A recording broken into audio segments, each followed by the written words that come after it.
Here. Okay, thank you. Sorry, who was that? Beatriz. Okay, terrific. Thank you. Call meeting of the North Fair Oaks Community Council to order. We'll be giving a roll call. Let's see, roll call now. Council member Juan Carlos Prado, Here. Council member Beatriz Cerillo.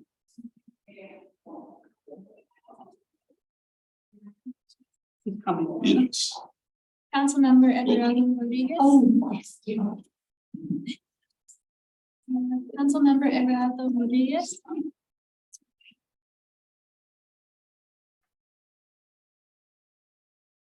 Council member Jennifer Reese.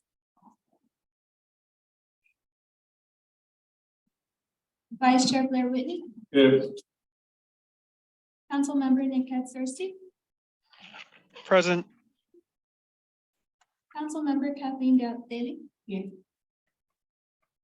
Council member Gabriela Aketh. Recording in progress. And Chair Blair Whitney. Okay, thank you. A brief announcement. We do have an interpretation line that our Spanish interpreter will assist us with. The phone number is 1-877-568-4106, and the code to enter is 877-394-869.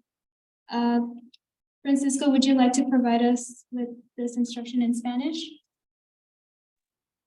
Yes, absolutely. Thank you. Para participar en esta junta y escucharla en español, llame al 1-877-568-4106 e introduzca el código 877-394-869 y el signo de gato. Thank you. Gracias. Thank you, Francisco. Now back to you, Chair. Agenda item number 2, AB 361 resolution that findings for conduct of meetings via teleconference. On September 16, 2021, the governor signed AB 361, a bill that formalizes and modifies the teleconference procedures implemented by California public agencies in response to the governor's executive orders addressing Brown Act compliance during shelter-in-place periods. AB 361 allows local governments to continue to conduct virtual meetings as long as there is a gubernatorial proclaimed public emergency. In combination with adopted findings that meeting in person would present risks to health. Thus, a resolution is required to invoke provisions of AB 361 and found that conducting in-person meetings would present imminent risks to health and safety of attendees. Do we have any questions from council members on this agenda? During this time, members of the public can comment on any. Oh, sorry. Questions from council members? Good. Question for Tim. The state of emergency is ending next year, and I think we all received a message from the executive Cali this week describing how our meetings will be conducted starting in March of next year. It's my understanding that virtual meetings, at least virtual attendance by council members, will no longer be permitted. Can you add something to that, Tim, or do I have that pretty much right? It has some nuances, but the crux of it is that as of March 1st, the state of emergency declared by the governor will end, and AB 361 will no longer be available to agencies that wish to allow remote participation by members. A new regime will take its place, but generally the net effect is that a majority of the council members need to be present in the room, and the opportunity for remote participation to continue is very heavily constrained and would require a great deal of administrative burden even to make the opportunity available on the rare occasions when you're allowed to participate remotely. So the county manager has messaged that all boards and commissions should plan to attend in person starting on March 1st. Will attendance by the public be an option? Virtual attendance by the public? I wasn't clear. The county manager hasn't given direction about what should happen on that front. And I think a number of commissions are exploring the effect of continuing that practice on their work and whether it is advisable to continue to provide that opportunity. It does come at some cost. And so it's something we're expecting, we'll have ongoing discussions about whether it will continue to be a value add for the work of various commissions. Many of them really don't have the administrative support to be able to provide an option for online participation. But you know, we're going to look at that on a case-by-case basis. Okay, thank you very much. No other questions from council members on this agenda item? Is there any public comment on this agenda? During this time, members of the public can comment on any topic that is not on the agenda. For those attending the meeting on Zoom video conference, we will use the raise hand feature to organize any public comments. When you hear your name called, we'll send you a request to unmute your mic and you may begin speaking. Attending the meeting in room 101, please bring your speaker card up to the clerk. Each person will be given 2 minutes to speak. That's the item 3. Oh. No problem, Jen. We can take public comment on agenda item 2. And we'll get to agenda item 3 after the 361 motion. No worries. Your hands raised online. Karen will grant you the access to speak and you will have 2 minutes.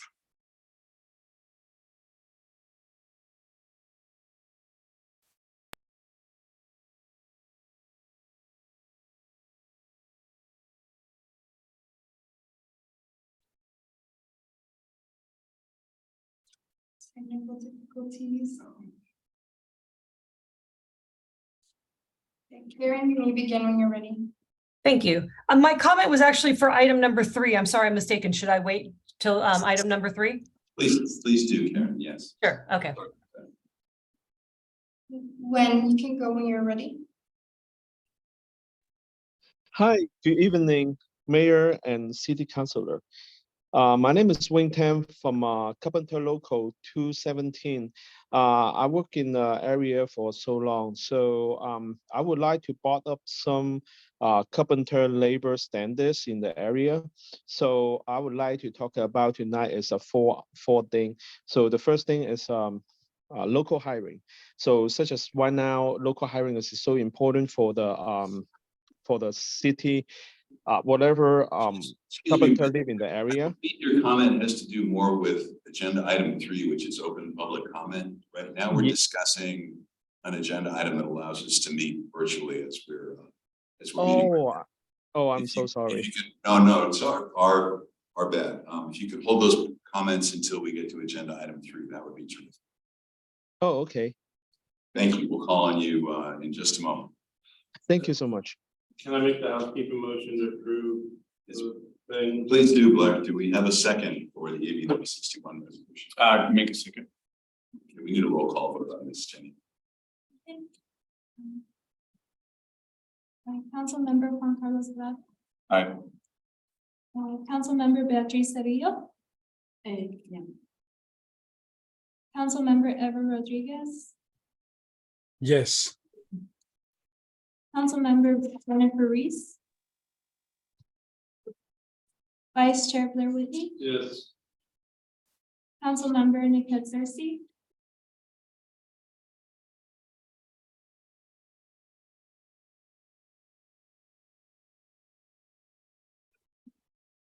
Councilmember Kathleen Daly. Yes. Councilmember Gabriela Ake. Chair Esther. Yes. Motion passes. Now let's move on to agenda item 3, public comment. Anyone may speak up to 2 minutes on any topic not on this agenda. Speakers in the room, please fill out a speaker slip. Please note that the council may not discuss or take action on any items not on the agenda. Why don't we do our virtual guests first, and we'll take comments from people in the room if they have.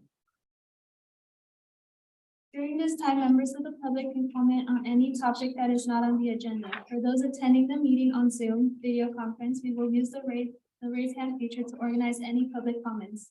When you hear your name called, we'll send you a request to unmute your mic and you may begin speaking. For those attending the meeting in room 101, please bring your speaker card up to the clerk. Each person will be given 2 minutes to speak. Kevin.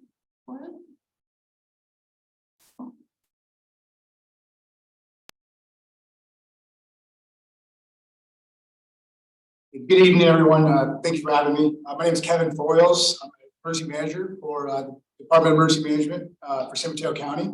I just wanted to brief out in regard to grant opportunities for emergency preparedness and management in North Fair Oaks, kind of centered around kind of community resiliency. We pushed out a grant via Cal OES. It was called the Jumpstart Grant. And the goal was to basically, we partnered with Infoca to kind of identify action items and things within the grant that we could, request. However, we pushed that out in March of this year. However, unfortunately, we didn't, receive the grant funding. There is another jump start opportunity, but the state has really tightened the stipulations associated with the grant. So our goal here is to, we want to hope to utilize the hazard mitigation funding with the intention of, serving underserved, unincorporated areas, which would include North Fair Oaks. Ideally, we want to fund some sort of position, a liaison in our office. This is still kind of, in the early stages, but those are kind of our intentions. And then the grant program that as far as the hazard mitigation hasn't opened yet, but we're keeping an eye on it. And then in the meantime, DEM is still doing things to serve North Fair Oaks, working with our partner agencies, Redwood City and Menlo, supporting them in their facilitating certain programs and other kind of community emergency preparedness action items. So just wanted to brief that out, and we're really trying to prioritize resiliency. So thank you. Thank you, Kevin. You could send, could you send me an email with kind of a summary of the discussion? Absolutely. Thank you very much. Public comment in the room.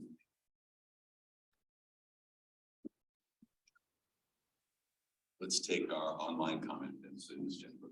We have a few hands raised. I will first call on Karen, and then I will call on Wade. Please, Karen, please accept this request to unmute and begin speaking. Great, thank you very much. Good evening, everybody. My name is Karen Kopic, and I'm with the county's Department of Housing. I joined the meeting today because I want to ask you for some help.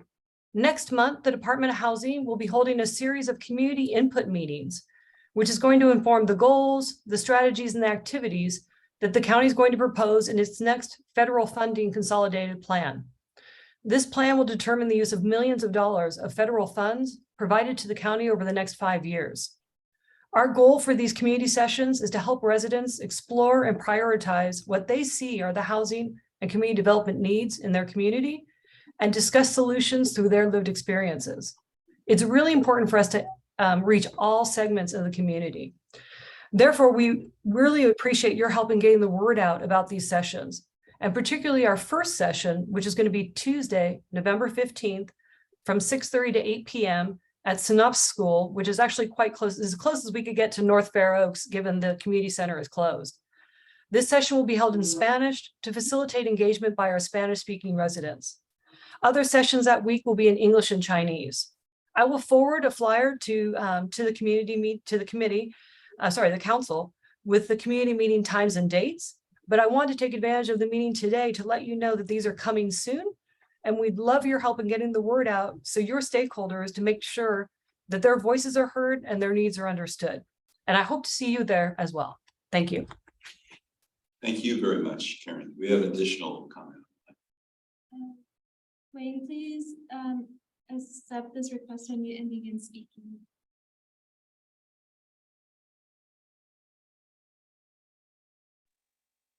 Hi, good evening, Mayor and City Councilor. My name is Wayne Tam from Carpenter Local Union 217. I work in this area for a long time. So I would like to put up 4 things for my carpenter labor standards volume for this moment. So I would like to talk about the local hiring, because this is right now, everybody get back on track and try to driving around and nobody want to commute. Local hiring is really good thing for the city. So I hope bring back all this construction worker when they live in there and work in there. And second thing is about our apprentices program. So such as this is our future.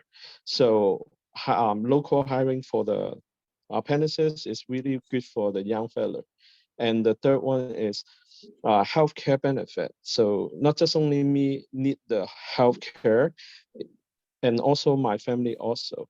And the fourth one is preventive wages. And such as top time right now, everything is so expensive. Preventive wages is really good for us and can spend the good money from our family. So I hope whatever the developer out in the city, please use our labor standards. Thank you so much. Have a good time. Thank you. Thank you very much. Do we have additional public comment? Last call for public comment.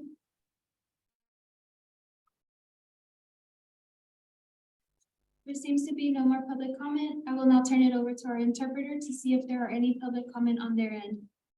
Francisco, are there any public comments on the phone line? No comment. No comments from the audience. Thank you, Dwayne. Okay, thank you. Back to you, Chair. Hey, agenda item number 4, the North Fair Oaks Community Festival report out. It's going to be a presentation given by Lydia Rodriguez at the San Mateo County Sheriff's Office. We have Lydia online. Hello, I'm actually remotely. My last name is actually Ramirez. Thank you for having me here tonight. Yes, I don't know if the presentation is going to be seen by anybody, but if not, I can just verbally tell you. The North Fair Oaks Festival was created in the year 2000 by members of the community on North Fair Oaks. This is for the new members of the community that are listening to us tonight in the meeting. As you know, you might want to move on to the next slide, please. Thank you. The festival purpose was always to bring the community together, the services in the area, as well as the businesses, local businesses, and put them in touch with the community to help us as a unity. Can you go to the next slide, please?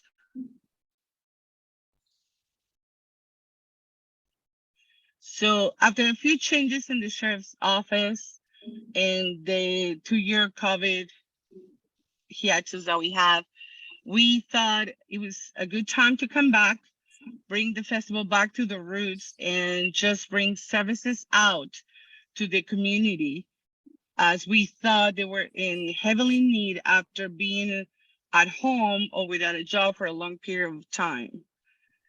Next slide, please.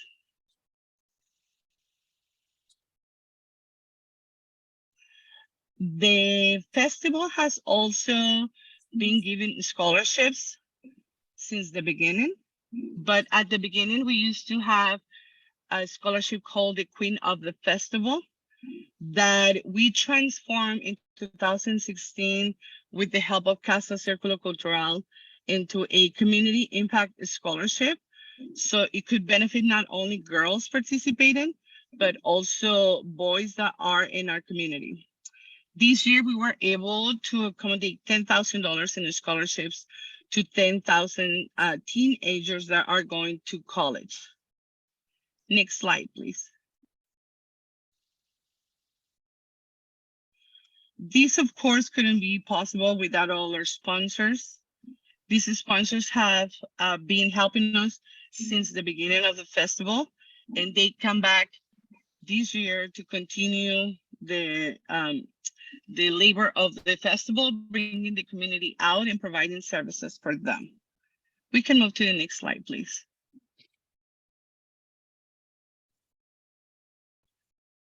This year, we had 30 organizations that came together to provide all kinds of different services needed by the community in the North Fair Oaks area.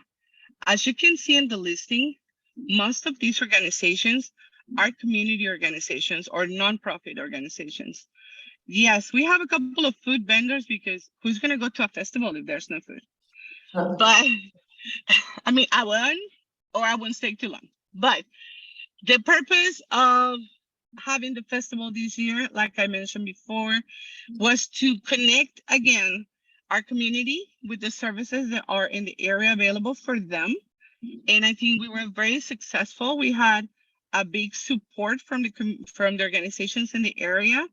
And unfortunately, we couldn't have any more because of the activities that are happening in Middlefield Road.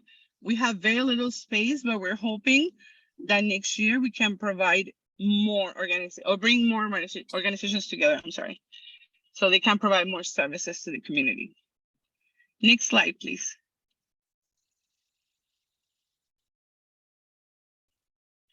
I just put pictures here because what I'm going to tell you is that thankfully we were very successful bringing back the festival, and I just want you to see the faces of the people that attended the festival. We had over 500 community people attending the festival, and I think it was very successful considering it was very hot, and the people stayed, walk around, talk to all the organizations, ate some food, and had a good time. Next slide, please. I wanted to thank you all for listening to me tonight, but I also want to take a moment to thank people in our community that were strongly helping us through the process. And I'm going to start by Brooks Esser, the chair of this council that was there dealing with me from the beginning and until the end. Also, Maggie Cornejo from the supervisor's locums office, Emma Gonzalez and her team that were supporting us throughout it, and my partner in crime, that was Veronica Scames from Casa Circulo Cultural. Thank you for having me tonight, and thank you for all your support for the festival. Next slide, please.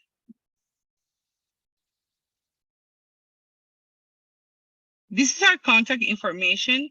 You can reach out to us anytime during the year, but if you have any questions, I'm here to respond. Are there any questions from council members for Lydia?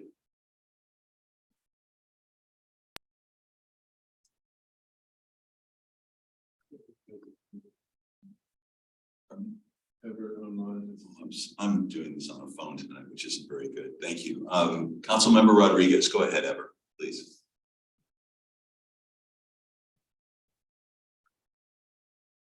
Yes, thank you. I'm sorry. For some reason I'm unable to turn on my video, even though I've tried. But anyway, if you can hear me fine, one of the questions I had, first of all, thank you, Lydia, for all your support, throughout putting together this festival. It was great, and I appreciate your support in getting us well organized, particularly during the planning process. So my question was, and just wanted to clarify that it was 10 students who received the scholarship, and my question was, what was the process of selecting those students and who selected them? So coming back this year was a little bit late to what we normally do, especially for the scholarships, because the scholarships need to be promoted early and during the year before the students apply for college and they go to college. The problem was we didn't have the funds at the beginning of the year to offer the scholarships. So thankfully, when we got some sponsors that donated for the scholarships and we were able to secure the money, we opened the scholarships and everything was super rushed to get the students in. And due to the fact that we opened it during the summertime, we did not get a big response, because I want to think that the majority of the college students were already preparing to leave and they didn't pay too much attention on our opening for the scholarship. We got a few applicants, and the board of the Sheriff's Activity League took the time to review and make sure. If you go to the website, we put lower requests, requisites for this year, just because of time. issues. We just want to ensure that we're going to get their money on time to be able to go to college. So since the Sheriff's Activities League was our fiscal sponsor this year, and they have been very well organized working together, they decided on the students that were going to have the scholarship. And actually, if you go to our website and if you check in my presentation, we only have 2 pictures of students that were able to pick up their certificate and their money from the festival itself, because the other ones couldn't make it because of time issues. And it was a little complicated this year. We are hoping to start planning earlier next year, and we will have a different kind of board selecting the students. And obviously we're going to have a different type of requisites for them to go. We just didn't want to leave the money unused. So we appealed to the board and they were happy to help us with the selection of these students. Thank you. Thank you, Ever. Are there any other questions from council members? I have one, Lydia. Did we get any feedback from any of the community groups that participated in the event in terms of how successful it was for them and the outreach that they were able to make at the event? Brooks, the day of the event, a lot of feedback. A lot of people already told us they're ready to come back next year. They were very happy. They were happy with the music. They were happy with the environment. They were happy to see the people happy attending the event. Like I mentioned before, it was super hot at the beginning. I had to be honest. I thought people was not gonna show up because it was too hot that day. You should know, Brooks, because you were there with a beautiful hat that is in one of those pictures I just put right there. But most of the organizations had already been in past events. And I have to say, even the person that was sent to us by environmental health to check on our food vendors, she was very happy. I mean, we got really, really good feedback from them, and they are looking forward to have us doing it next year. That's terrific, Lydia, and that was what I expected. I just want to make sure we got that down in the record this evening. Do we have any public comment on this agenda item? During this time, members of the public, if you wish to comment on agenda number 4, please raise your hand now or bring up the speaker slip to the clerk during this time. Seems that there are no public comment at this time. I will now turn it over to our interpreter to see if there are any public comments on their end. Francisco, are there any public comments on the phone line?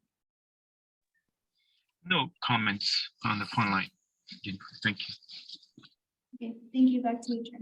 Okay, well, thank you very much. And thank you so much, Lydia, for all the work that you did. It was an outstanding event. We're very much looking forward to next year's festival. So thank you so much for that. Thank you, Brooks. And I'm hoping you're gonna be helping out again next year, because you actually helped me a lot during the process. So did Emma and her team. But if you guys allow me to do a minimum ad right now and trying to also bring back the community to a little bit of a normal, we will be hosting tomorrow a trunk treat event for Halloween from 5 to 7 at the community center. So if the community wants to bring their kids to get some safe candy that is so needed during this time, we will be there with some other agencies providing candy for children. Okay, well, thank you very much, Lydia. Thank you. You have a good night. You too. Next agenda item number 5 is an update on the Middlefield Road Improvement Project, as well as business outreach. Presentations can be made by the Department of Public Works in the Office of Community Affairs. I know we have Christoph on the line. Emma, would you like to go first? We have Christoph will actually. Christoph will go first. Okay, floor is yours, Christoph. Hey, good afternoon, everybody. Can you hear me okay? Yes, we can. Great. Just wait for the presentation to be pulled up and then I can start. while I wait for that, so my name is Christoph Lisai. I'm the principal civil engineer in the Department of Public Works. And my team is overseeing the design and construction of the Middlefield project. And so go ahead and give you guys an update since the last time we were at the council, which I believe was in March of this year. Sorry, March of this year. Next slide, please. Just as a reminder, so the project includes a streetscape and an undergrounding portion. We are doing roadway improvements from Pacific Avenue to Fifth Avenue. The utility undergrounding limits are a little bit further. They go a little bit further north, starting at MacArthur Avenue, going down to Fifth Avenue to connect to the previous undergrounding project that is from 6th to 8th. And then we are doing a sanitary sewer replacement portion of the piece, which runs from Douglas Avenue to 6th Avenue. Next slide, please. The project's main elements do include a streetscape and a road diet. So we are modifying the configuration of Middlefield to be a one travel lane in each direction with a center turn lane. We are widening the sidewalks along the corridor, installing new street and pedestrian lights, buffered bike lanes, high visibility crosswalks with rectangular rapid flashing beacons at all of the intersections. We're upgrading the traffic signals, including street trees, and then various amenities like bike racks, benches, trash receptacles. We are working closely with our ISD department to make Middlefield one of the smartest streets. We're installing public Wi-Fi as well as other smart street features for parking, trash can sensors, public Wi-Fi, and then undergrounding the overhead utilities, and then installing some green infrastructure stormwater treatment features at several of the corners. Next slide, please. As far as the updates since last March, we have completed about 95% of our sanitary sewer work. The remaining portions include crossing the Union Pacific Railroad, so that's right in front of the health clinic, a little bit north of Pacific Avenue. And there's one manhole that we have to replace near the health clinic. The storm drain green infrastructure installation, we are 100% complete of installing all of the underground storm drain pipes. We've installed the green infrastructure basins in 2 of the phases, which is phases 4 and 3. And then we do have remaining work in the remaining phases, which is phases 1, 2, 5, 6, 7, 8, and 10. And I will go over the phases in a bit. Next slide, please. The joint trench work, we're about 73% complete. So the remaining areas include phase 10 work. So phase 10 is a little bit north of the railroad tracks, crossing of the railroad as well, and then the east side of Middlefield. So we've completed the majority of the mainline trench running from the railroad south to Fifth Avenue. We've done all of the laterals on the west side of Middlefield. So as if you're traveling from Redwood City to Atherton, all of the work on the right side has been completed. We've gone as far as we can into the roadway. And then as we turn around and start working on the east side or the northbound side of Middlefield, we'll go ahead and catch those laterals and then install the remaining boxes in the sidewalk as well as the property owner connections. And then as far as the surface improvements, we've completed 2 of the phases. So generally the phases run, phase 1 is on the south side, or I'm sorry, the west side of Middlefield. And then it runs from phase 1 to phase 4. Phase 5 is on the other side of Middlefield on the west, east side of Middlefield from Fifth Avenue, running towards the railroad tracks. And then phases 9 and 10 are on the northern half of the project past the railroad. So we've completed phases 4 and 3, and then we're actively working in phases 2 and 1. And once we're done there, we'll be switching over to phase 10. And then you can see 5, 6, 7, and 8 with the goal of finishing the project in April of next year. Next slide, please. Going over the construction sequence, we start with the utility grant work. So that, like I said, is the sanitary sewer pipe, the green infrastructure, and then grant trenching for the undergrounding of utilities. That's ongoing, but for the most part, it's substantially complete. We do have an area under the railroad that we have to finish, and the areas that I mentioned earlier. The lane reconfiguration, restriping and traffic lanes is ongoing. If you guys have been in the corridor, you can see that phase 4, which is from Pacific to Berkshire or Dumbarton, has been completed. That's open. That has the new sidewalks installed, the new parking, and is open to fully the public.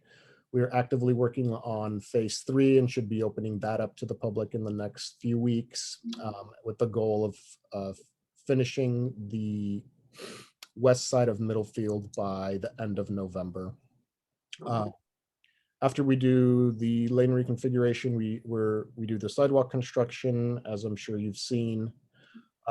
We are doing a significant road reconstruction effort of this project.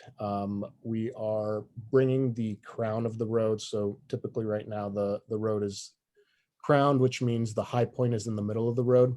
We're actually reducing the elevation on Middlefield by as much as 13 inches at some points.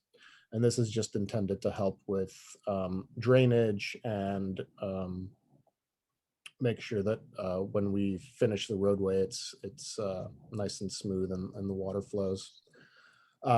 After we do the road reconstruction and sidewalk work, we do go ahead and install street lights, trees, and traffic signals.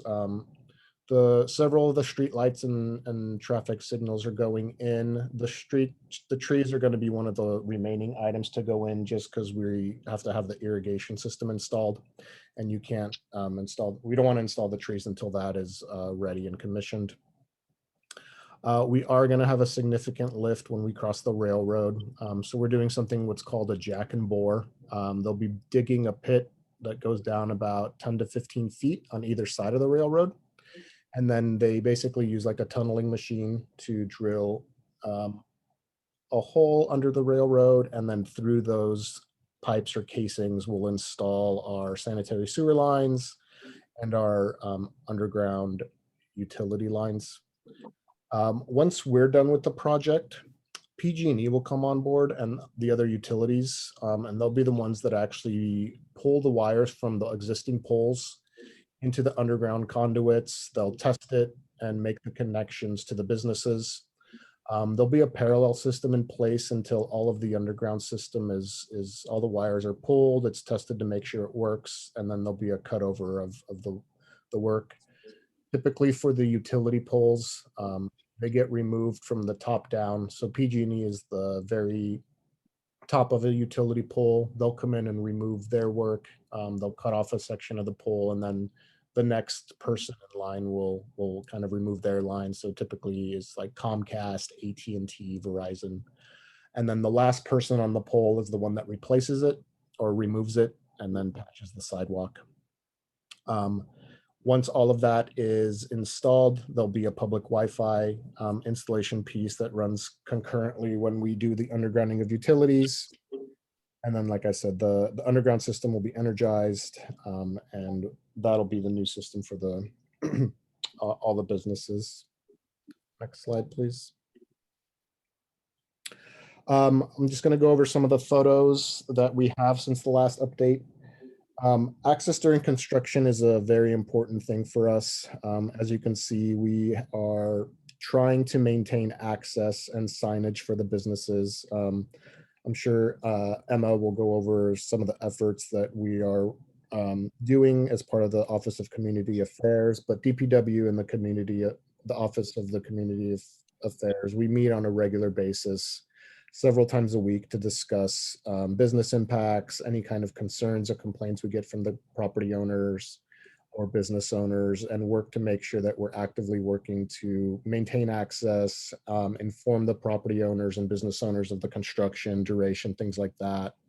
As you can see from the photos, we try to maintain access for pedestrians as we're taking up the construction zone with signage telling them where to walk, that businesses are open during construction, things like that. Next slide, please. Just a little bit more about the detours. Generally what we do in a phase is we'll push all of the traffic into one side of the street and then put up a K-rail near the center line. And then that'll be the area where our contractor works. As you can see, you have the K-rail down the center. That's that white concrete median. Then we install a path for pedestrians to walk safely. And then we have a work area for our contractors. You can see all of the orange water barriers. There's openings at several locations, and that's for both vehicular and pedestrian access to the businesses so that we make sure to maintain access for those that are operating. Next slide, please. Just a little bit more about access. As we remove concrete, we have our contractor build these temporary access ramps. And these are installed the same day so that we limit any kind of disturbance to the businesses. The ramps are made ahead of time. The contractor will go out, remove all the concrete in the area, and then as soon as the concrete is removed, these ramps are installed and maintained and secured so that businesses have access while the concrete is removed. Next slide, please. As far as the sanitary sewer work, Middlefield Road contains one of our major trunk lines. So that's our big collector line. As you can see on the photo on the left, that's a 24-inch sewer main. What happens is we collect all of the Fair Oaks Sewer Maintenance District flow into this main trunk line. It runs down Middlefield and then eventually connects to a system within Redwood City and then goes out to the treatment plant. As part of this work, we're also replacing all of our manholes. The existing system on Middlefield is very old in terms of the sanitary sewer. The existing manholes are generally brick. And so there's a lot of infiltration and inflow because they're not sealed. And so as we replace these manholes, we make sure to seal them. This just helps with flow. So during rain events, there's less water getting into the system and less water getting to the treatment plant, which ultimately is a benefit to the sanitary sewer district. Next slide, please. Utility joint trench is definitely complex. As you can see on the left, that is all of the conduits that go into the mainline trench. We have up to 6 different utility companies and PG&E in the trench. And so eventually somebody will be pulling wires through all of those conduits to make sure that we have connections from an underground. And then as you can see on the right, all the conduits kind of stub up, and that's where all the connections will be made to the individual business owners or properties. Next slide, please. Just a little bit more about the utility joint trench. Like I said, it's very complicated. There's a lot of conflicts. What we've noticed from this project is we did a lot of work ahead of time to try to identify what's in Middlefield. And what we're finding out is there is a lot more than we anticipated. What you can see on the left is the orange pipe is a sanitary sewer lateral. As we dig in to put in all of the joint trench lines, we need to make sure that all of these lines are located, identified, and protected. It's difficult, it's challenging, but the contractors we have on board are very good at what they do. They do this day in and day out. And so photos just trying to illustrate some of the difficulties and challenges. It just makes the work a little bit slower in that you have to be extra careful around these type of utilities. And then on the right, just to my previous point, there's a lot of different utility companies that are in the joint trench. Each of these boxes is a specific box for a utility company where they can connect into these boxes so that they can access their facilities for repairs, connections, things like that. All of these boxes are going to be put into the sidewalk, which will eventually be poured around it, which I'll show in subsequent photos. But again, underground, what you don't see is every single one of these boxes has different conduit going to it, coming in from the main line. Next slide, please. Also, the scale of the work. We are putting in fairly big. Sorry, my screen just went blank. Can you guys still hear me? Yes, we can. Sorry. Okay, it's back. The work is has a lot of big scale improvements. You can see on the left, that's what we call a PG&E 7S box. It's a box that's about 5 feet by 10 feet in dimensions. It takes a lot of work and a lot of skill to put these in. We have to make sure that we shore them for the safety of the workers. And you can see they dig out this big hole and they come in with a huge crane and put in this box, and all of this will be under the roadway or in the sidewalk. Next slide, please. Green infrastructure, another key part of this project. We are required by the State Water Board to install green infrastructure components of this project, which help to treat stormwater. We've taken this project as an opportunity to install these on several of the corners on Middlefield. And the goal of this is to help treat some of these regular interval storms that we see. Middlefield Road is very flat, and the North Fair Oaks area is very flat. And so historically, we've had a lot of ponding due to just some like smaller storms, what we call nuisance ponding. And so all of these GI or green infrastructure basins are going to help with that. The next photos just kind of show what it takes to install these. We're installing these at bulb outs, so it has kind of a twofold benefit to the project and the community. It'll help treat the storms as well as provide shorter crossing distances for all of the crosswalks crossing Middlefield Road. And so you can see we go ahead and dig it out, form it. Next slide, please. They end up pouring these walls and curbs. They end up having curb cuts in the curb from the gutter, and that allows the water to flow in from the roadway. We also have cutouts from the sidewalk side. As you can see on the right, there's these little notches that you can see on the back of the wall, and that lets the water flow in from the sidewalk. And like I said, the intent of these is to help with stormwater treatment and prevent some of the nuisance flooding. Next slide, please. Sidewalk construction. We are widening the sidewalks in the corridor to a from the current existing range of, I think, 4 to 5 feet to 12 feet. And so these photos just show some of the equipment removing the sidewalk. As you can see in the photo on the left, we want to make sure that we are protecting the existing businesses. You can kind of see in the back of the photo, there is a gentleman holding a piece of plywood as they go ahead and break up the concrete.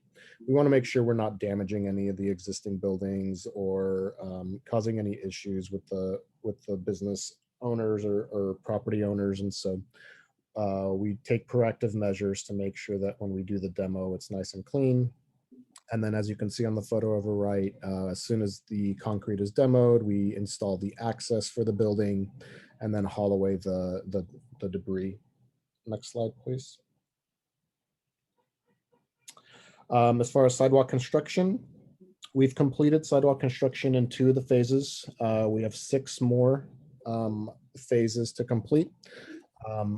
And it is definitely a big effort. There is a lot of concrete on this project. And so coordinating not only with the business owners, but scheduling the concrete pours is challenging at times. You can see on the photo on the left, this is that same bioretention basin, and you can see between the business and the bioretention, all of the boxes have to be set to a certain elevation so that when the concrete gets poured, they're flush and there's no tripping hazards, things like that. You can see that box out to the left, that's going to be a tree well or a street light. And so there's a lot of complexity to this project. And so just makes coordination challenging, but the contractor's been doing a great job. We've been, we have folks out there on a day-to-day basis, and we have a team in the office that makes sure that any questions that come up get addressed. We're also making sure to accommodate any kind of under drains from the property owners so that we don't cause any issues in the future. As you can see on the right, those are two drains that are coming from private property. We're going to be putting it under the concrete and then daylighting it into the gutter. Next slide, please. When the concrete goes down, it's a big effort. Lots of people, and some of these photos just kind of show what that operation looks like. We are working actively with the business owners to make sure that we limit any kind of shutdown or disturbance to their properties. We've been working with the OCA team to make sure we understand kind of the peak times for the businesses, slow times, so that we can make sure to do the work around the slow times for the concretes. There's times where we only will pour half of a driveway and maintain access on the other side. So there, for some of the auto-oriented businesses in the corridor, like the body shops, repair shops, or detailers. Next slide, please. And then, as you can see, once it's done, it is a nice brand new sidewalk, nice and wide. The concrete subcontractor does a really good job of making sure that the score lines are in, expansion joints, things like that. And then once the sidewalk, once the concrete is poured, we make sure to kind of keep people off of it for a few days to make sure that it sets up and cures. And then we'll go ahead and work on the roadway to be able to open it up. Next slide, please. Some of the surface improvements that we're installing. So like I said, there's street lights, there's rapid rectangular flashing beacons. And so some of this just shows the foundations. Each one is different. The one on the left is a street light. That cage actually goes down about 10 feet. So they're pretty significant foundations. They'll go ahead and pour that, and then a street light will be installed on top. And then on the right, just you can see a block out for a rapid rectangular flashing beacon, which is those crossings that you see.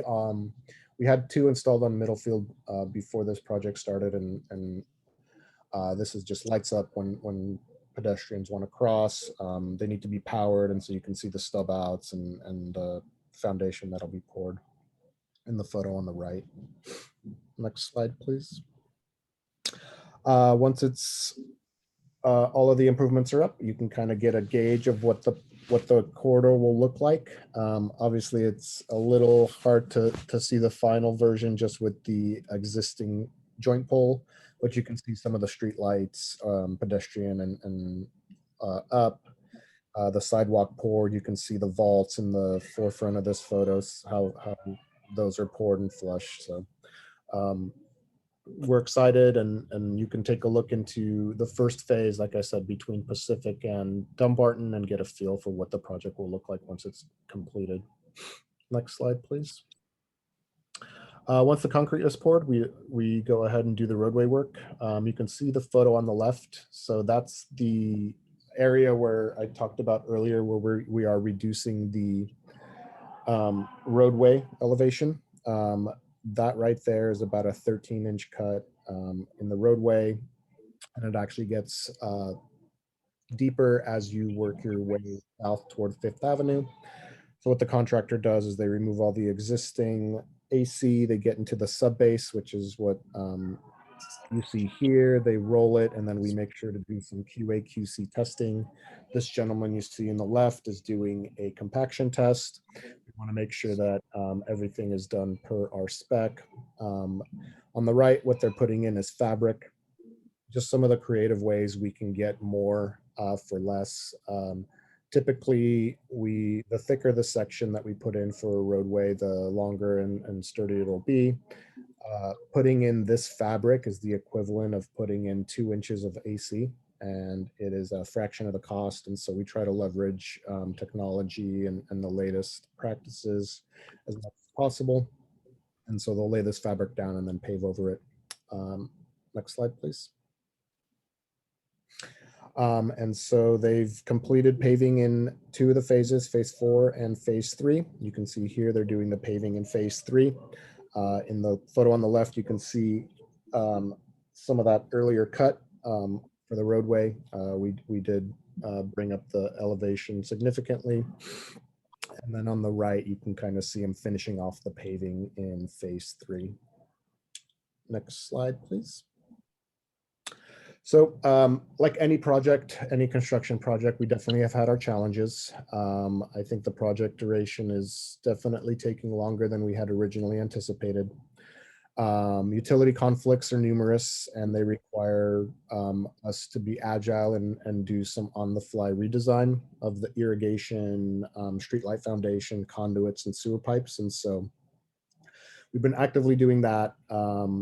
What's the good thing is we've kind of seen all of the conflicts that we think we're going to encounter, and now we have some tools in our toolbox to be able to respond. So we have some criteria moving forward, knowing, you know, if we run into a conflict with the irrigation line because of an existing pipe, we know that we can go lower or higher or put in a sleeve, things like that. And so moving forward, any of these conflicts we should be able to adapt more quickly. We are in the winter season, even though we have not seen much rain. And so we are anticipating that we will get rain eventually.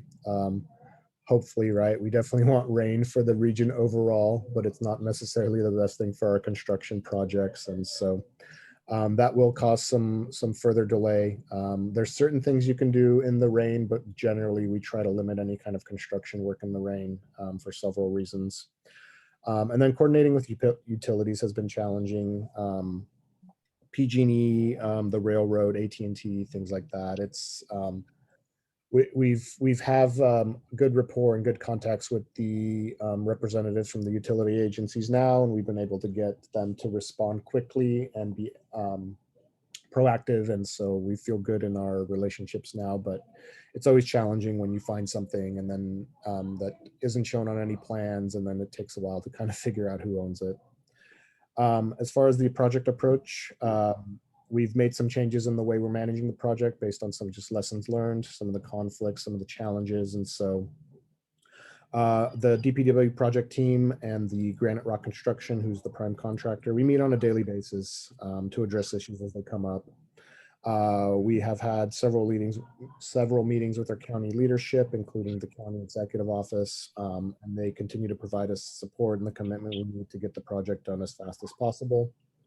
We've added additional staff from the project for both the Public Works and the AECom, who is our consultant side.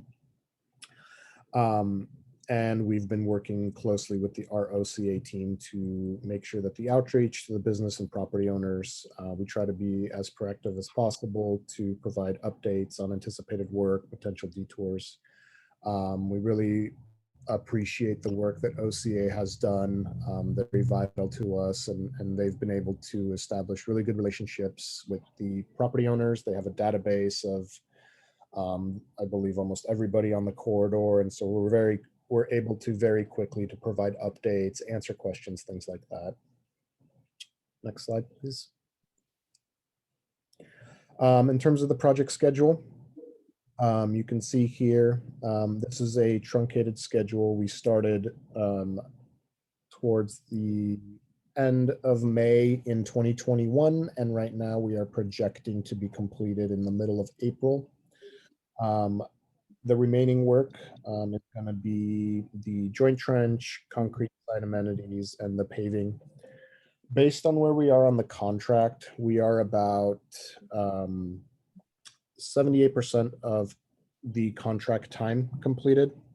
And if you were to take a look at it of how much the bid amount was versus how much has been installed, we've done the bid for the project is about $21 million. And as of the last progress payment, which was through the end of September, they've installed about $11 million $779,000, so roughly $12 million worth of work, which is about 57%. We expect this number to go up to catch up to the working days shortly because of some of the remaining items that we see are some of the higher cost items like concrete work, things like that. Next slide, please.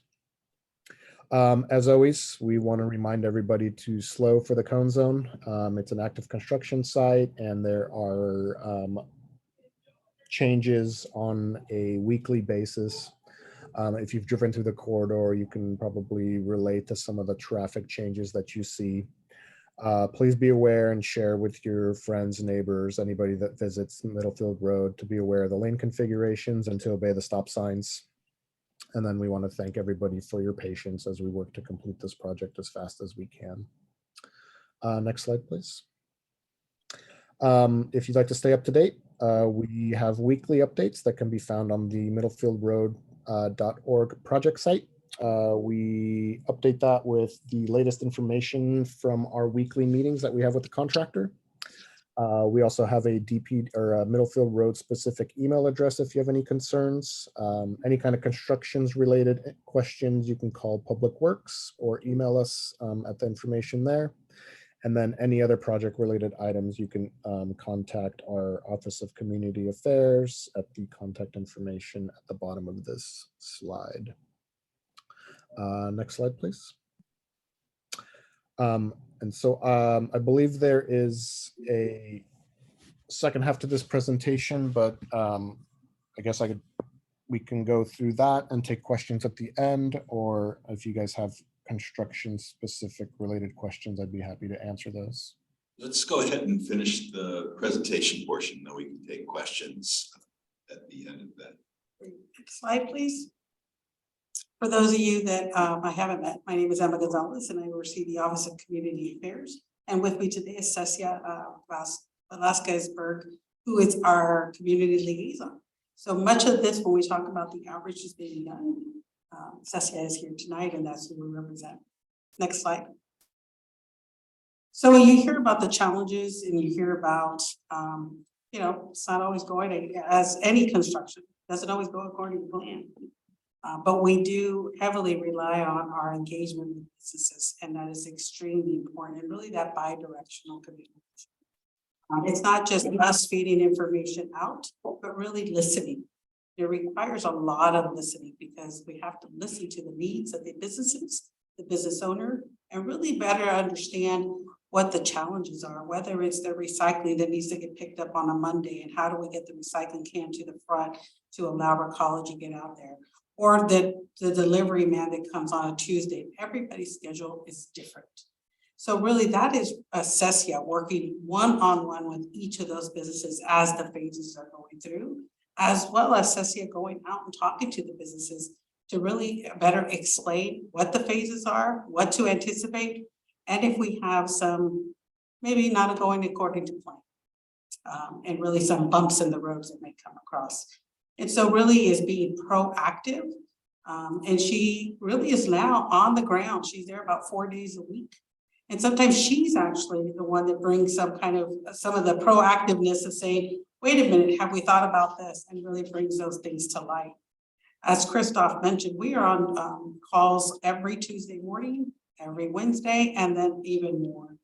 Cecia, along with the engineers, are on the field and really working directly on the field, on site, in the construction zone with those businesses. And really looking at it from not only the business perspective, but the pedestrian perspective, the traffic flow, and the residents all around.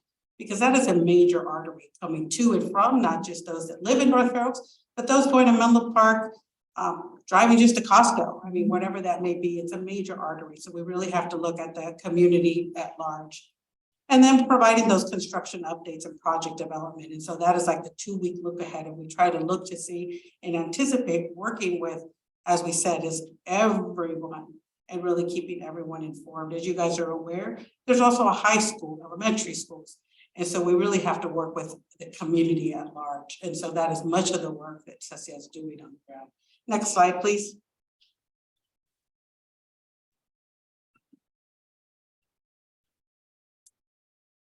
So, part of our progress update, there is no one cookie cutter approach.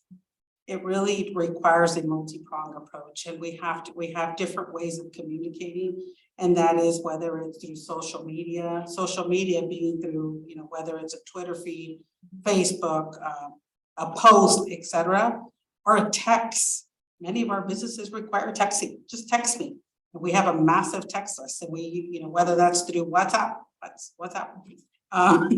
or whatever that form, that best way of doing it is in person, walking, whether it's our website signage. We have billboards. If you've noticed, we have 2 billboards on Middlefield alone that we've secured those for over a year. And then we also have a newsletter that goes out. I hope that each one of you who are North Fair Oaks residents get our newsletter that we get out there in English and in Spanish, and all our communication is in English and Spanish. Thank you very much. That's our latest one. And if you don't get the newsletter, you're getting a postcard. So we flip flop, and again, that development of creative content comes from the Department of Public Works and CESIA and our Office of Community Affairs collectively. But again, it's through magazines, gov delivery, subscriptions, and we are just doing a really various different ways and channels, digital and in print. And most recently, we through a contact, we now do in print La Bamba. It's a news article, newspaper, and it is free. And it goes out to the South Bay, East and North Fair Oaks and the Peninsula. So that is also a newest thing that we have. And so we're putting that out, as well as in Samtrans inside the bus, inside all the bus lines. And so again, we're trying to get all users. Next slide, please. So thank you, Brooks, for sharing that newsletter. And so some of the business, what she does is really developing those relationships and building those relationships with our business owners. And establishing that, building that trust. It's really important that we have trust out there from all our community members. And so we have a satellite office that's right on Middlefield. We have to be there. We have to make ourselves available. And that was key in the initial beginning when we first began this project. And so CESIA is located in she has a satellite office at Casa Circulo. If you're not familiar with that, it's right next to the Middlefield Road and Second Avenue parking lot. And so really that allows open door for businesses, for residents, and then she's walking up and down the street and engaging with the community and making those drop-in hours available. She also provides canvassing anytime there's a change, anytime we see something. Most recently, we had an NFL COVID grant outreach. And so traditionally, the COVID has happened for now over 2 years. And we hadn't seen many of our businesses apply. We had seen only maybe up to 2. Through the work of our OCA outreach team, including CESIA, for the first time, we now have 103 businesses that benefit from this North Fair Oaks COVID outreach grant that was led by Peggy Judson, our assistant county manager, and of course, sponsored by our executive, Mike Callaghan. And so we're happy to talk about that as well. But that did require a lot of one-on-one, a lot of even collecting the applications, submitting them on their behalf, and multiple follow-ups, canvassing, and again, and they were tabling at the North Fair Oaks Festival and in doing other community events as well. Next slide, please. Some of our business outreach, as you said, you'll see that the team has developed the newsletters. You'll see some of the signage is just putting it on the fencing, that they're open, English, Spanish, and just kind of following that fence line, those parameters, those phases. You'll see our billboard that changes about every 6 weeks, 8 weeks. We're talking about really encouraging those to shop local, come visit. The doors are open and businesses are open as well. We also have it if you're on Instagram, TikTok, it shows up on your feed, your social media feed that talks about really a next door to encourage others to come shop local and really showing that businesses are still open. Another strategy that we use. Next slide, please. One thing that also came from that, we talked about the social media and the digital signage, but there was a new thing that CESIA brought to our attention was really using Gov Delivery to say, here's how do you get to and from a local business and really the detours. So it gives you an engagement, interactive, walking to and from the parking lot. Where's the nearest parking lots? How do you get to this place given that there's a detour? So that was something new that we have, and we've added that. Again, this is a direct listening, feedback, and response to our businesses, sharing their feedback and their concerns with CESIA. Next slide. So you've talked about what are the biggest concerns that we have and what are some of the challenges that we're hearing from the businesses. These are probably our biggest ones. Parking. But we've heard that from the beginning, right? This is not something we didn't anticipate. We knew parking was going to be an issue. Therefore, in advance, to mitigate that, the Middlefield Road, 2nd Avenue parking lot was developed in response so that we could anticipate this construction. There's a decrease in sales is what we're hearing, that those have been impacted by decrease. Fear of displacement. We've talked about this early on, and we did work with businesses in advance to the project. Many of them are about 75, 80% on a month-to-month lease. They are not, the business owner is not the property. And so we did try to work with the businesses to try to renegotiate. We brought in 3 attorneys in to try to renegotiate those lease terms. But that is fear of displacement that's happening with some of the businesses. But that was fear even before the project. And then the duration of the project, what can we do it faster? Work longer, get it faster. And we really just want to get back to kind of opening up. And so I think that those have been our top feedbacks that we've heard directly from the field. Next slide, please. I earlier mentioned about the NFO grants that were distributed. Here's kind of just a glimpse and trying to give you what they look. So 103 of our businesses in North Fair Oaks specifically received $5,000 in grants. And they could use it any way they want. It wasn't they had to put it back into X, Y, and Z. It was to use because they were impacted by COVID. This was the OCA outreach, but if you look at the map there and the green, that's the project zone. So you could see we really focused in that project zone. And then those pink ones right down south, that is, going towards the 6th through 8th Avenue. And then you have a couple other ones outside of North Fair Oaks. But the dotted line is NFO. As you guys all know, North Fair Oaks is 1.25 square mile radius. It's very small, but densely populated. So we really worked it within the community. And so we're very happy about those results. 103 grants that were distributed to NFO businesses, small business community. Next slide, please. The breakdown of those grants, just in case you might be interested, 60% of those businesses were on the Middlefield Road corridor in the project zone, I should say. And then the majority of them are Latinos. Next community, as we know that to be, and 71% I have identified them as male owners, or that applied, I should say, for the grant were male, 29% being female. And then the breakdown is 45% were the automotive related business, 19 in food and service, restaurant, 13 were in health and beauty, beauty salon, etc. And then we have our retail and other. So that was just a breakdown. So in case you wanted to know where is that going, 103 businesses. And this is just a small sample of what we wanted to share, the data that came out of those grants. Next slide, please. So what's next? We have another newsletter. We usually rotate those between the newsletter and the postcards. The website continues to be improved, and really trying to include the detour mapping. We have more bus shelters that are going to go up, and then the postcards that go to our NFO residents. But we're happy to always, if you have other ideas that we can improve, we're always open to listening to getting new ideas.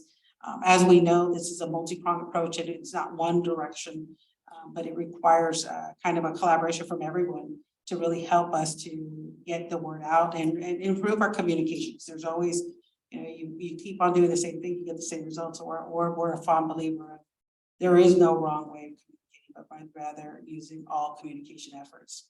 Next slide, please. And I think that's all we have for our business outreach and project updates. Again, encourage you to stay well informed using middlefieldroad.org.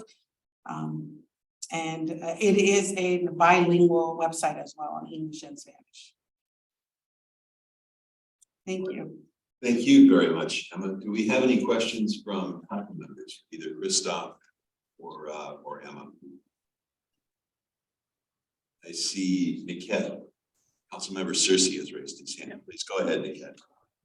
Hi, good evening. Thank you for the presentation. It was very informative. I did have a couple questions. The first two were for Christoph on the infrastructure part.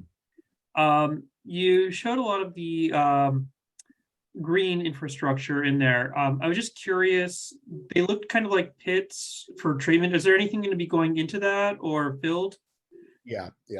So sorry, I should explain. Yeah, it'll. And then what happened to the water after that? So they're going to be filled up with plants. There's going to be plants in there.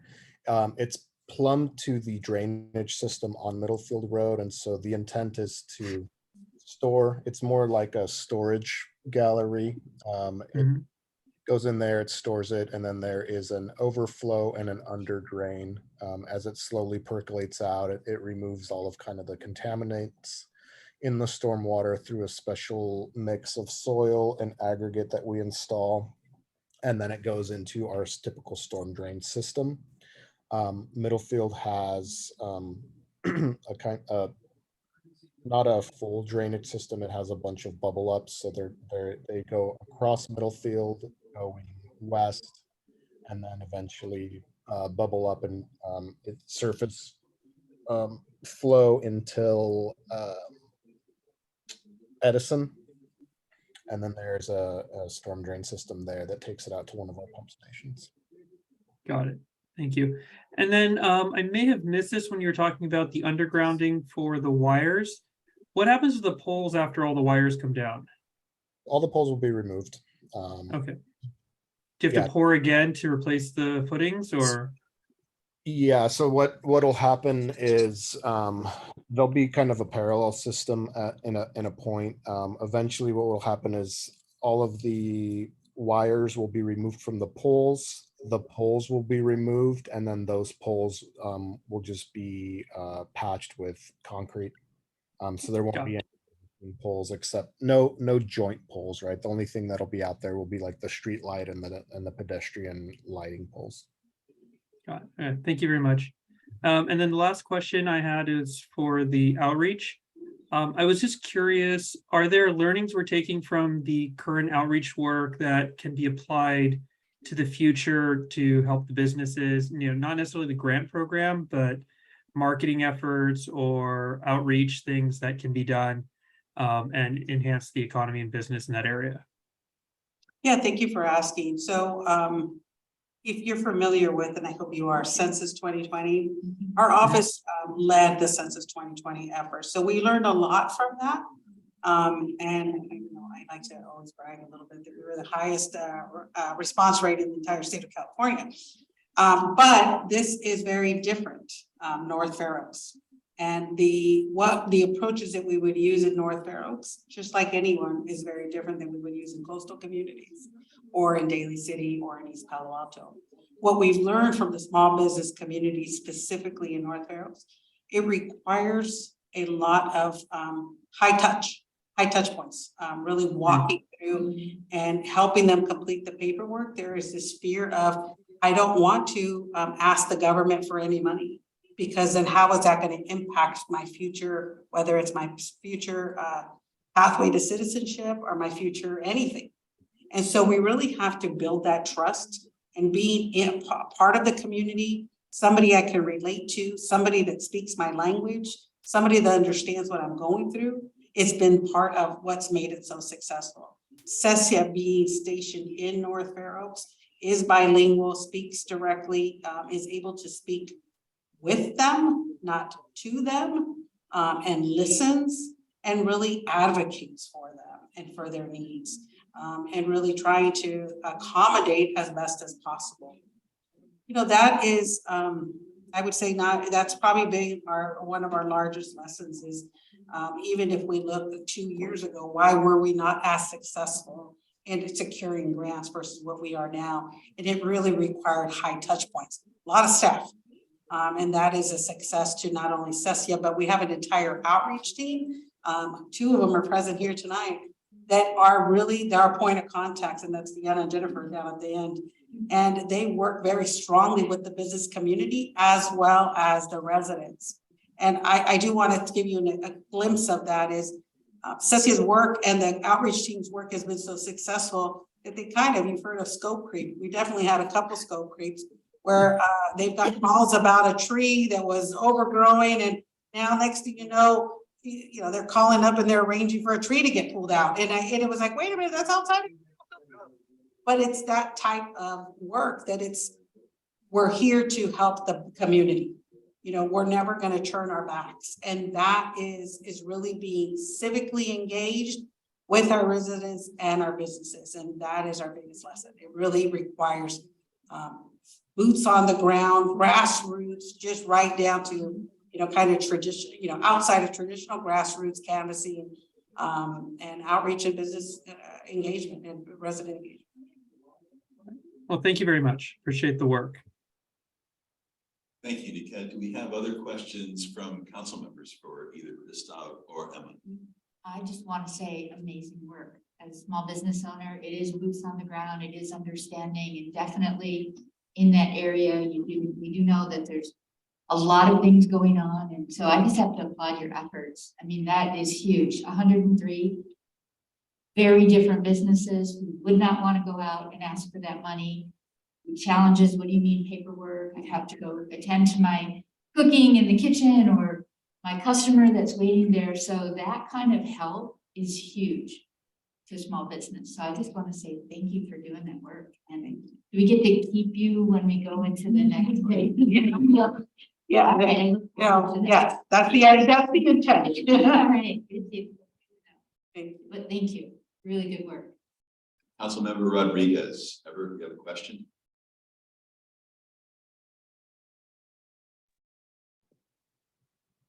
Yes. First, I'd like to thank you, Christoph and Emma, for your presentations and your efforts to support the residents and businesses at the construction area. My question is more related to what is envisioned for maintenance after the project is completed. Going back to, for example, what Niket was mentioning about those planting areas. I'm hoping that native plants can be put in there, but obviously, as life moves on and the wind blows, or whatever trash starts piling up in those areas, I'm wondering if it's been envisioned some sort of plan for general maintenance, not only that, but these repairs, etc. Yeah, so I don't know that we have had specific talks about a dedicated maintenance program, but we are required to obviously maintain the bioretention features, the plants and the features and things like that. They don't work well if they're full of trash. And so obviously part of it is education, right? And trying to get the public to understand not to litter, things like that. We have regular road crews that maintain the area. And so I imagine that we will institute a type of maintenance cycle to drive through the area, look at the bioretention. They do require kind of periodic assessment as a requirement from the water board. And so as we do that work, that'll be an opportunity to make sure that, one, we check them to make sure they're working and clean them out, things like that. And we are installing drought tolerant landscaping and trees for the project. And if I could, just to supplement what Christoph just mentioned, if I haven't met any of you, Justin Mates, Deputy County Executive. You know, I think the question's a good one, Amber, about the future. I mean, we don't have frankly, we don't really have any other road in the county system that's gonna look like Middlefield Road is, and the features and the plantings and the trees and all that is new. So that is something we're attuned to, the need for ongoing maintenance. The last thing anyone wants is to do this great project and then see it fall into disrepair. But we don't quite have it all worked out. I think we have to live with the road for a while, see what it looks like, see what the maintenance obligations are, see what the most effective way to provide those maintenance services will be. But it's something we're definitely sensitive to, Councilmember Rodriguez, as we look to the future of this, great new road addition. But it's going to be new for us as well.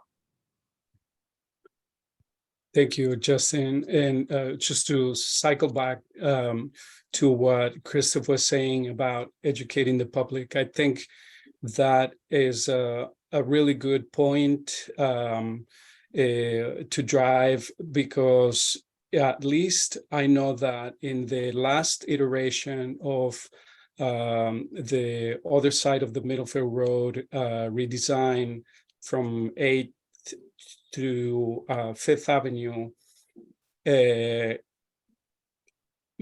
some of the businesses, so the trees, the canopy started blocking their signs, and some businesses didn't like that, and somehow the trees would appear the next day chopped up, branches disappear, and eventually entire trees gone.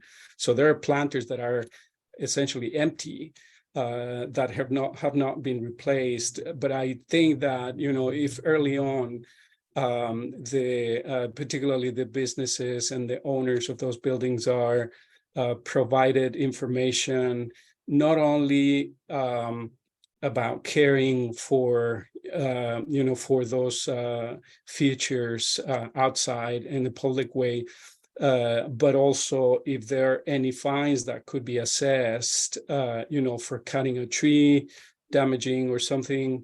I think it would be a good opportunity to remind everybody that we need to be mindful and care for the infrastructure.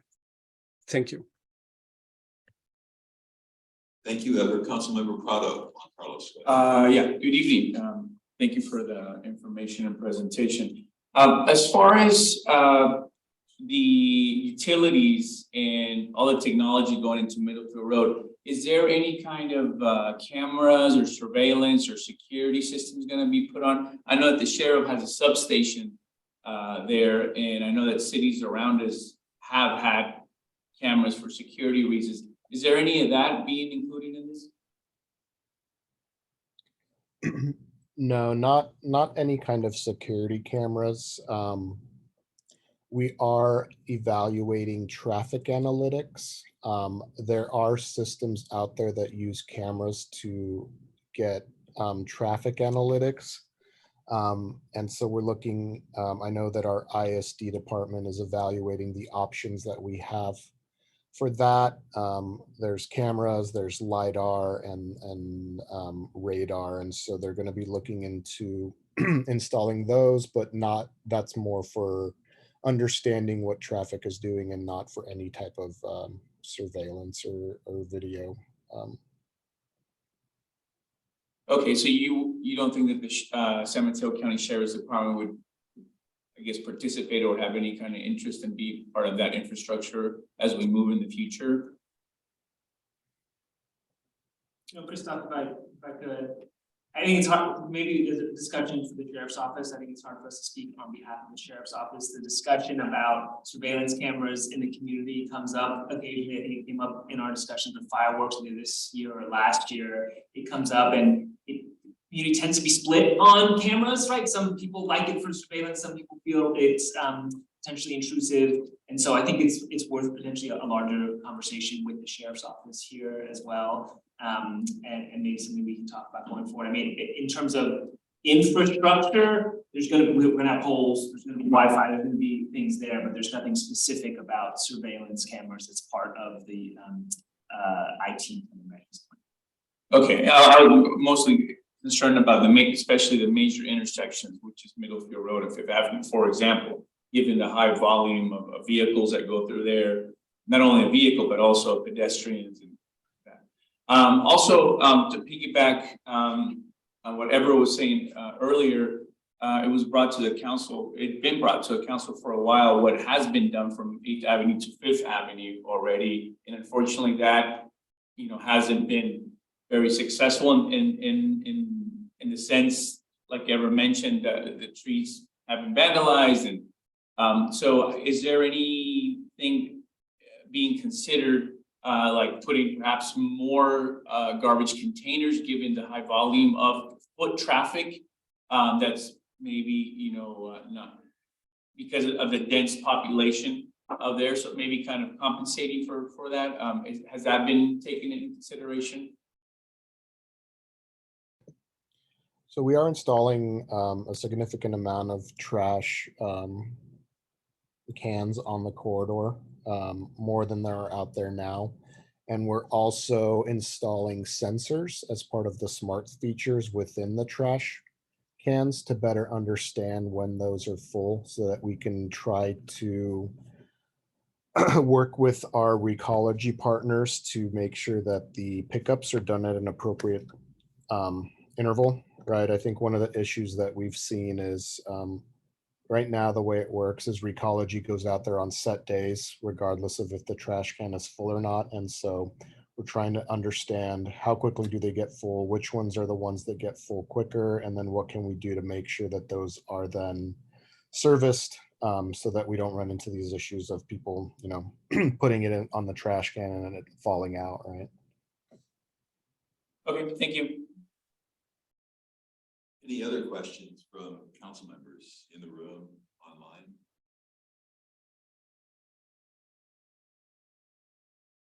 I have a couple. Schedule now says that we're going to be done in April. Does that mean the power pole is coming down? Power poles are coming down in April? Or did we just lose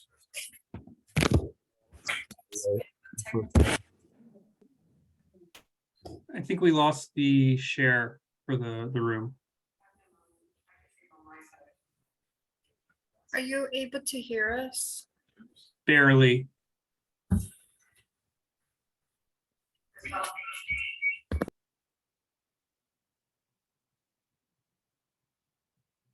Christoph, can you hear us?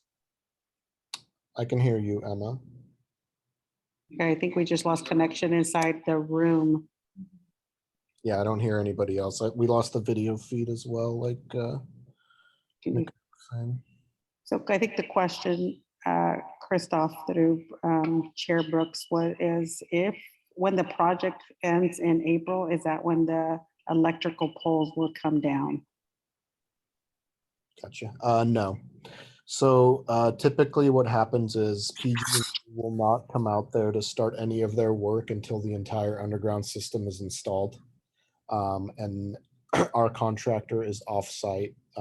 So our understanding and talking with PG&E is it takes about 18 months from the start of PG&E going out there to when the poles are removed.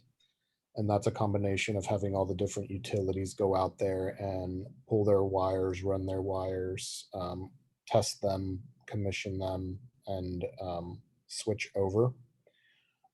We are working closely with PG&E to see what we can do to get them out there as fast as possible and see if they can get out there concurrently with our contractor. But based on what we've seen in other undergrounding projects, it does take some time for all that to come down. If you take a look at the Redwood City project that was just done, this is north of Woodside. I think they did a similar project, and those they completed their work, I think, earlier in 2021, and those poles are still up. So we have had discussions with our county leadership team, and they have stressed the importance of getting this done as quickly as possible, and are willing to provide any kind of support we needed. And so we'll definitely be having those conversations with PG&E to see what we can do to get them out there and get the poles down as fast as we can once once our project is completed.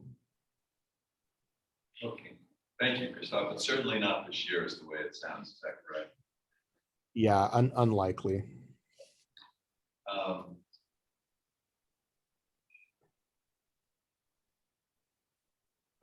Are we still, cost-wise, are we still working within the total projected cost of the contract and the available funding? I mean, given obviously we have had some places. Yeah, we are trending to be over budget on what the bid amount was. We are going to our board of supervisors November 1st, asking for an increase in the not to exceed. The reasons are various. Part of it is we did include some features in the project that were not included in the bid set, and so that's technically a changeover. It's not additional money. It's just money that we're moving around from.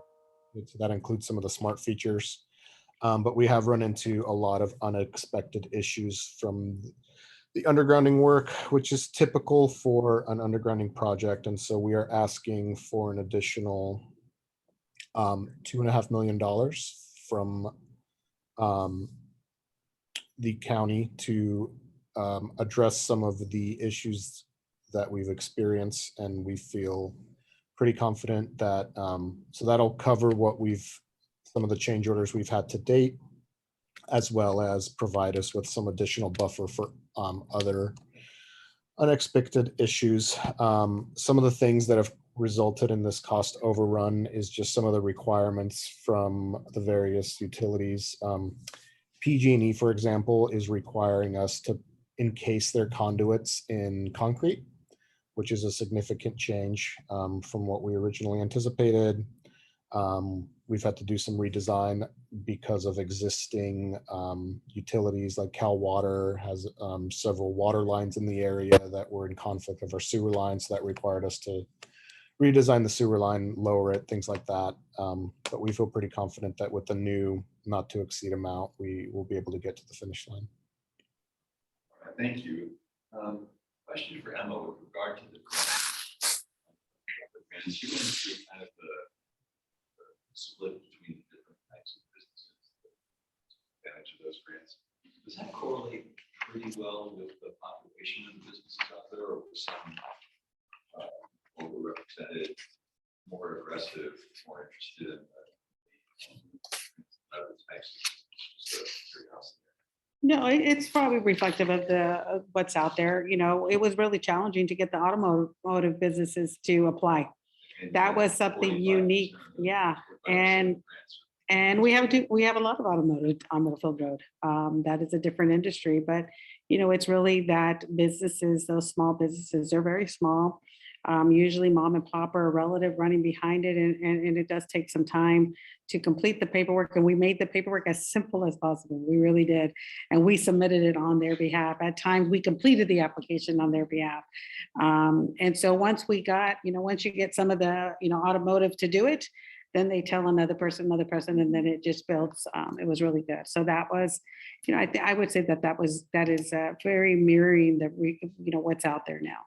Oh, I appreciate that. I'm sure the businesses do as well. My last question. You have office hours, Cynthia? Yes, I do. Wednesdays from 9 in the morning to 3 p.m. Okay. Yeah. But you can drop anytime, just give me a call. I'm over there. Well, it sounds like you're. Yeah, I'm always moving around. Yeah. That sounds good. Any other questions from Councilman?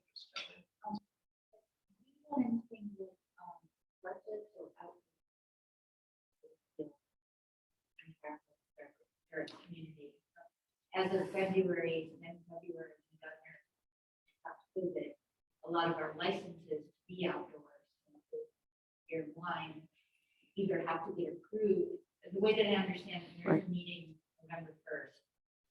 ABC is putting on a meeting to better understand what it's going to do, because making everybody go back inside until the district approves them to be back outside, then you apply to ABC to get a new license.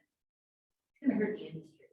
Right. Really, really bad. I'm just wondering, have we you allowed for any parklets or any outdoor dining? Or is there any specific things that have been done to date? Good question. We actually did an assessment early on about considering outdoor dining.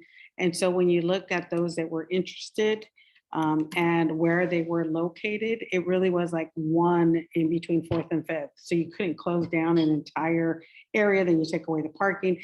And then you looked at, the next one over was like on, was the closer to the tracks, Dunbarton and Pacific. So there were some big gaps. And so that those then we reached out to an NFO on Fifth Avenue, and we worked with some of the businesses like the La Tiendita, and they started to kind of branch out and build some, do some of their weekend work and some, whether it was selling some food outside. And we really try to help and say how you can do outdoor dining outside.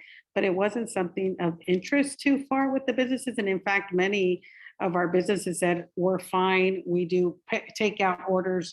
And so that they were able to maintain their, whether it's Hometown Noodle or a Coffee Crew or other places, that they were able to continue with their business by takeout. And now they're using DoorDash and et cetera. With the 12-foot sidewalk, are you thinking of that might change? Well, that it's only a one-way, how many, it's one direction that, right now you have 2 lanes Okay. north and 2 lanes south. Now Right. it's going to be one and then a turning lane in the middle. Okay. So it really, it won't work. Are there any other questions from council members? Sure, I believe I could ask a question or comment. Please go ahead. Councilmember Cersei.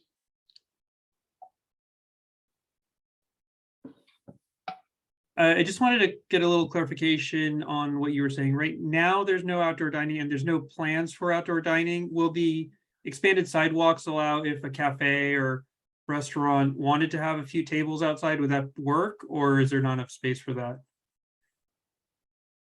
I'll defer to Christoph or for his knowledge. Of course, we want to make sure the ADA compliance. And if, as you know, a lot of ADA, there's kind of shopping going on.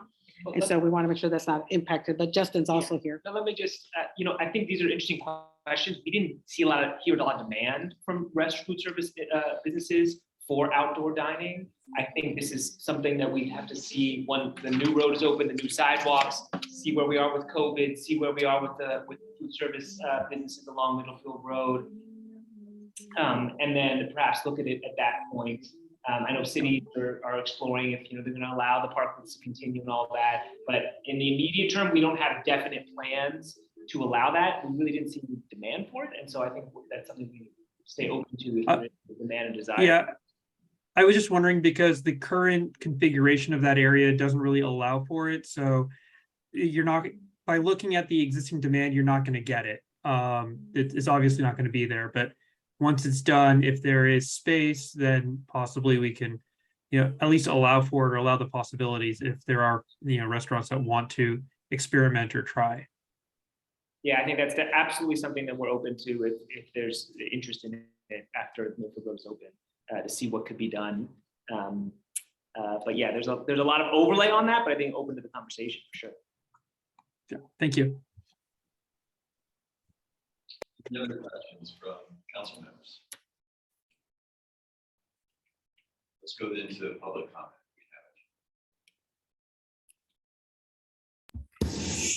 During this time, members of the public, if you wish to comment on agenda item number 5, please raise your hand now or bring a speaker note to the clerk during this time.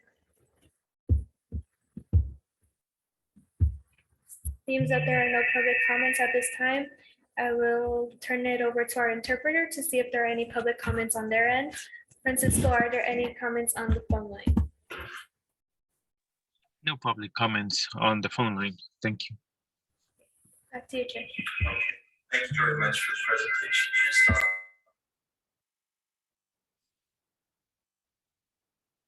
Just lots of progress.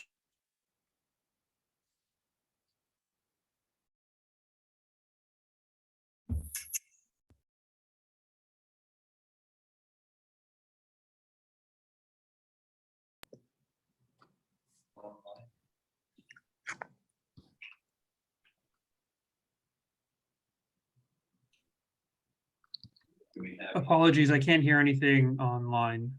If there's any discussion going on. Thank you, Nisha. We have an idea after the, yeah.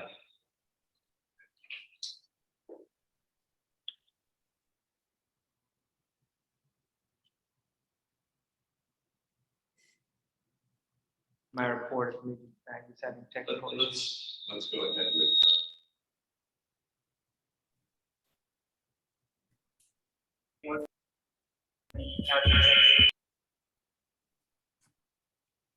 Should I give my report? I'm not sure where we are on the agenda.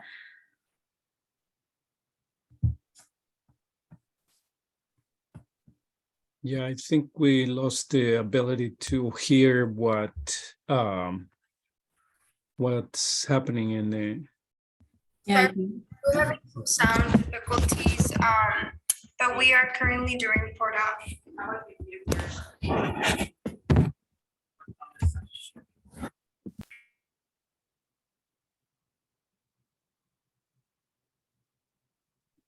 Can the folks on Zoom hear what's happening in the room? No, Can you hear me, Maggie? I can hear you, but we Yeah. can't hear the room. The room is quiet, nothing, only I'm talking. Oh, yeah, I can hear you. Oh, okay.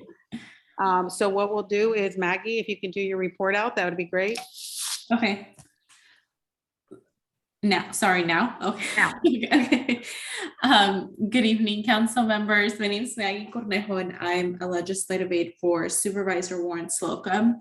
I have 2 items to report on. The first one is really exciting because as you may be aware, there's been a Middlefield Junction affordable housing project behind the Fair Oaks Clinic that's been in the works.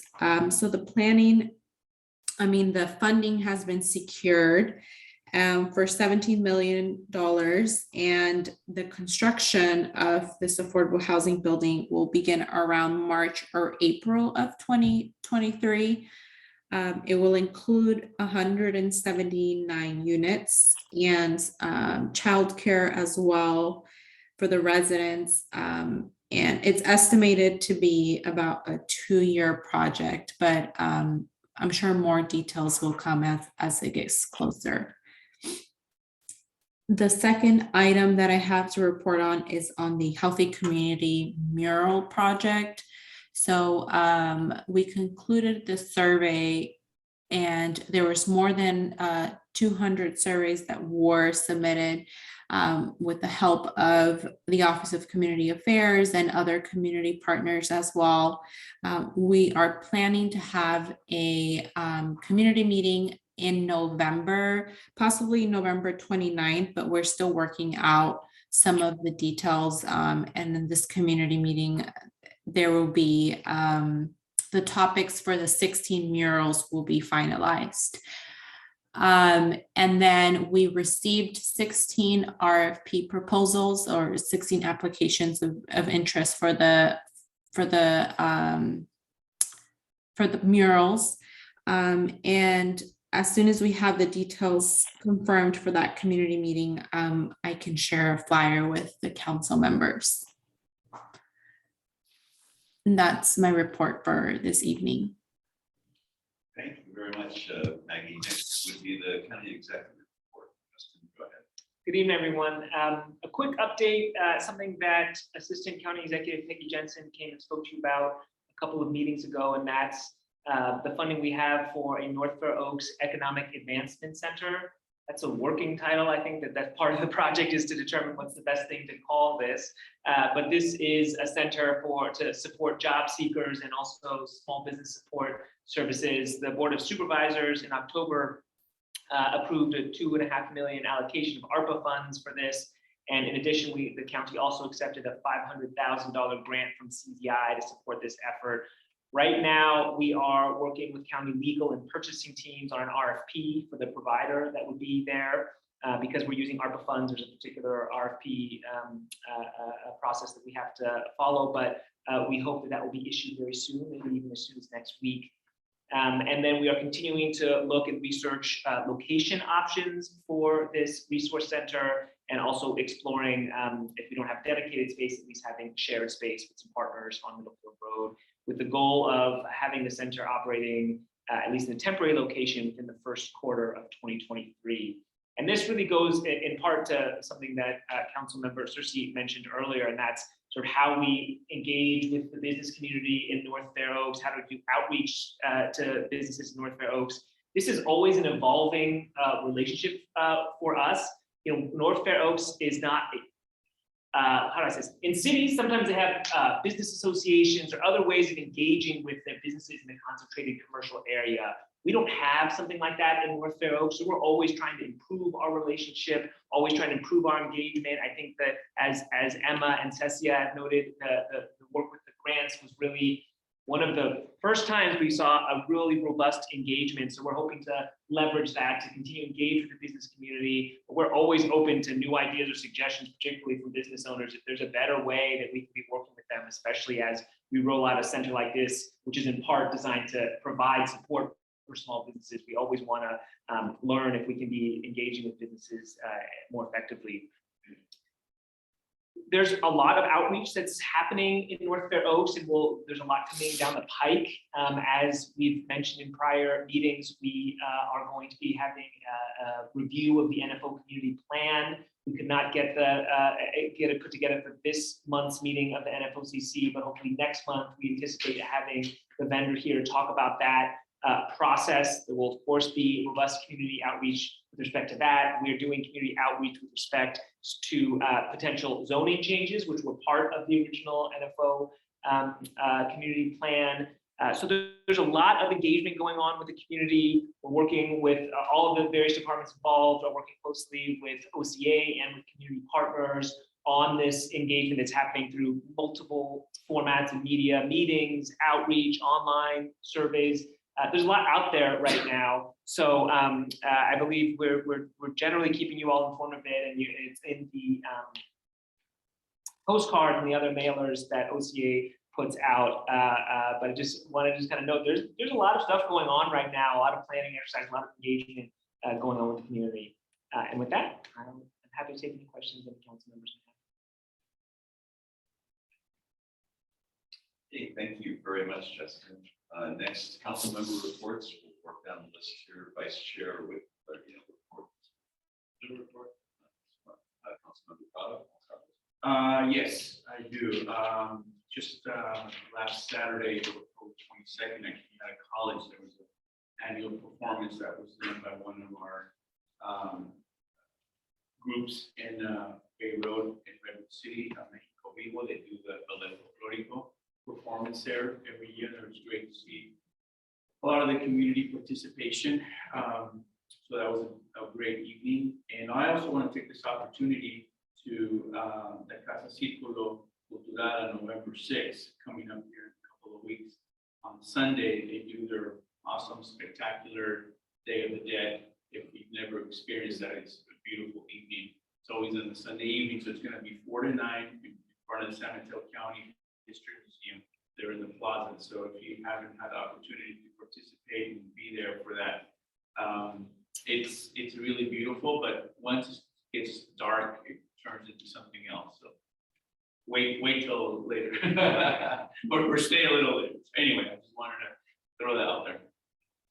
Thank you very much, Juan Carlos. Councilmember Rodriguez, have you ever report out this month? Yeah. Sorry, I cannot hear you very well, but I hope that you can hear me. For my report, oh, great, thank you. A couple of us members from Enfoca have met with representatives from Menlo Park and Atherton's disaster preparedness groups to chat about how we as neighboring areas can team up to organize and work around the needs of disaster readiness.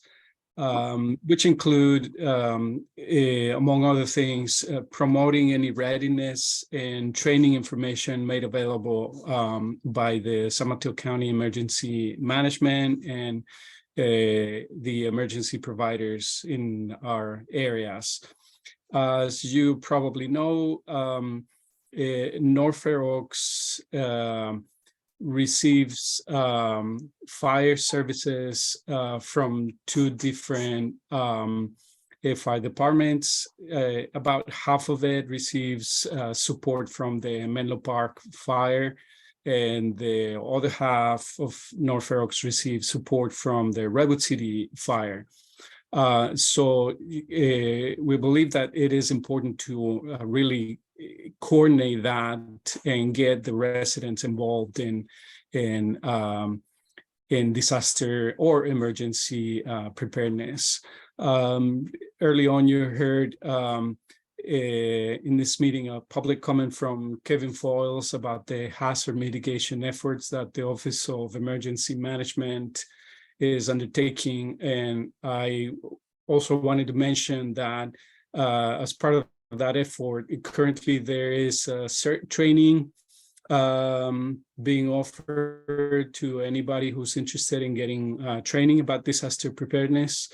And for those who don't know what CERT is, it stands for Community Emergency Response Team. And basically, just prepares residents of many areas to kind of being well-trained and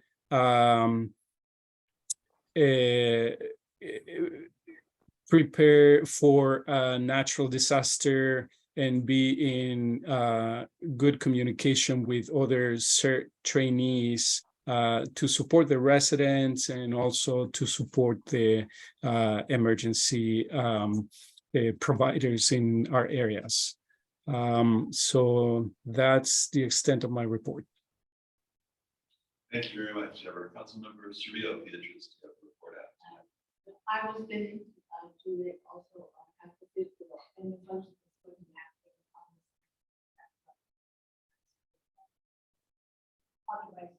Okay, thank you. Councilmember Cersei, do you have a report out tonight? No report this evening. Thank you. Councilmember Daly, Kathleen. Still learning. Okay, that's good. My only report is to remind people that we still have 2 vacancies on the council, one for a regular member, and one for an alternate youth member. The deadline for applications for those positions is November 18th.